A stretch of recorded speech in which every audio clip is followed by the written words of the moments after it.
खबर तह तक पर फिल्मों की श्रृंखला में मैं आज जिस फिल्म को लेकर आया हूं वह फिल्म है पाकीज़ा।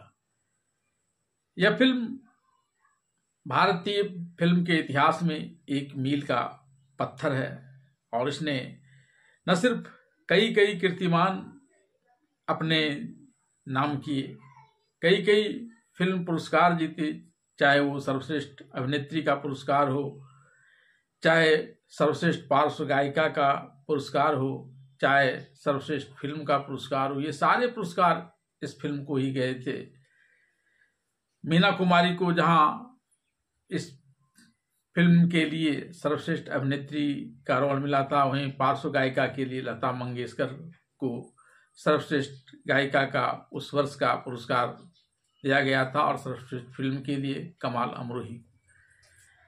अमरोही मीना कुमारी के पति थे और वो एक यादगार फिल्म अपनी पत्नी को देने के लिए उन्होंने एक फिल्म बनाने की सोची थी और उसी क्रम में उन्होंने इस फिल्म पाकीज़ा की पटकथा लिखी और निर्माण कार्य प्रारंभ किया। लेकिन दोनों के रिश्ते ऐसे बिगड़े कि फिल्म तो जरूर यादगार रही, लेकिन दोनों का तलाक हो गया। मीना कुमारी की तो स्थिति ये हो गई थी कि वे शराब पीकर भी अपने गमों को दूर नहीं कर पा रही थी, लेकिन शराब उनके शरीर को बुरी तरह से खाए जा रहा था। लेकिन फिल्म के अभिनय के दौरान कभी भी उन्होंने इस शराब को आड़े हाथ नहीं आने दिया।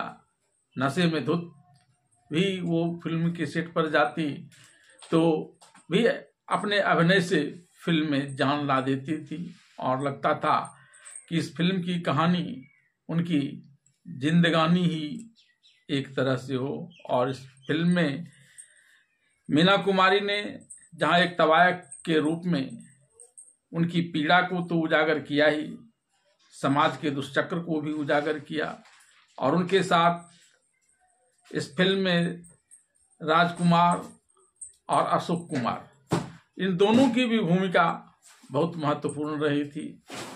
यह फिल्म सिर्फ अपने कथानक में कलाकारों के अभिनय के लिए ही नहीं जाना जाता है, बल्कि इस फिल्म के गाने भी लाजवाब थे, जो श्रुति मधुर होते हुए भी एक तवायफ की पीड़ा को उजागर करती थी। और उसमें मीना कुमारी जो ट्रेजेडी क्वीन के नाम से जानी ही जाती हैं, उन्होंने कमाल का अभिनय किया था। इस फिल्म में इन्हीं लोगों ने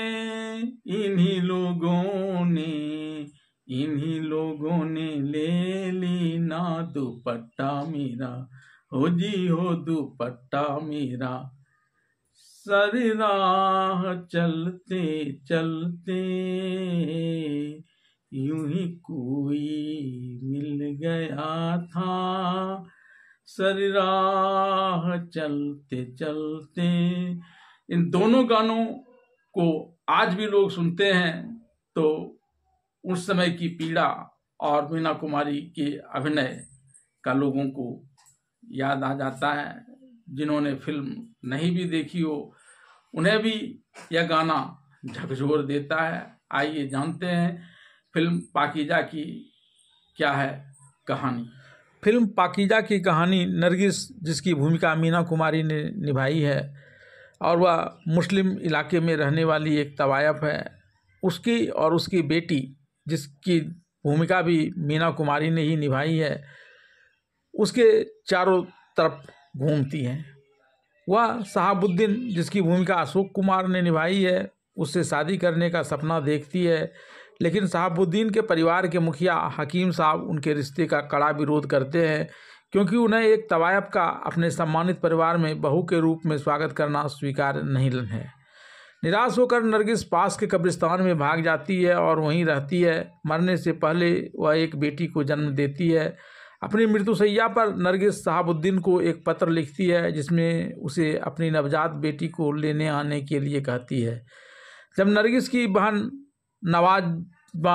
जिसकी भूमिका बीना ने निभाई है, आभूषण खरीद रही होती है, तब उसे एक आभूषण मिलता है जो नरगिस के पास मौजूद आभूषण के समान होता है। वह जौहरी से पूछती है कि उसे यह आभूषण कहाँ से मिला।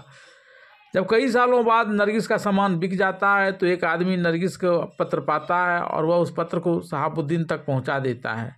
शहाबुद्दीन नरगिस की अब वयस्क हो चुकी बेटी साहिब जान, जिसकी भूमिका भी मीना कुमारी ने ही निभाया है, उसको ढूंढता है और उसे नवाब जान के कोठे पर तवायफ के रूप में काम करते हुए पाता है।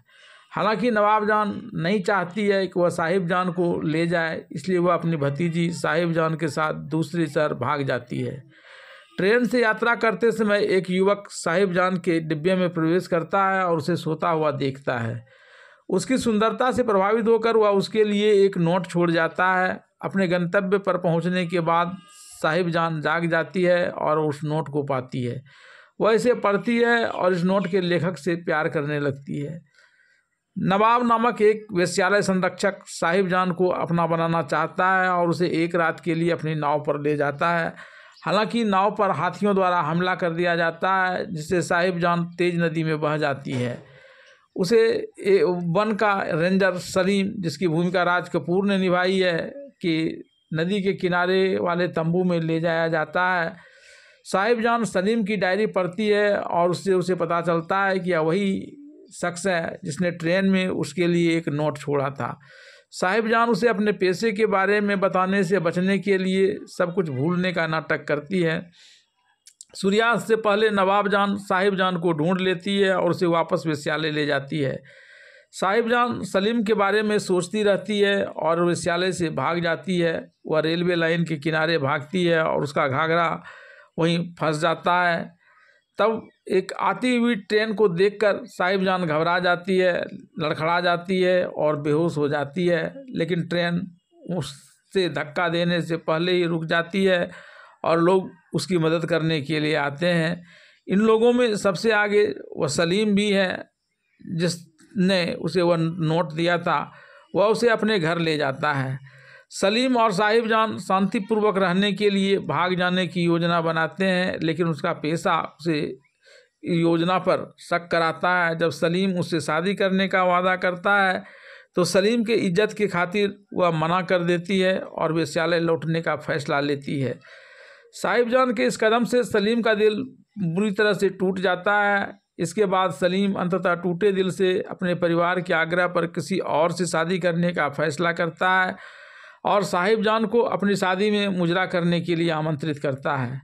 मुजरा करने के दौरान नवाब जान सलीम के मामा शहाबुद्दीन को पहचान लेता है और उसे इस स्थिति की विडंबना देखने के लिए बुलाता है कि उसकी अपनी बेटी नाच नाच कर उसके पूरे परिवार का मनोरंजन कर रही है। शहाबुद्दीन के पिता उसे चुप कराने के लिए नवाब जान को गोली मारने की कोशिश करते हैं, लेकिन वे नवाब जान के बजाय शहाबुद्दीन को ही मार देते हैं, जो नवाब जान को बचाने की कोशिश कर रहा था।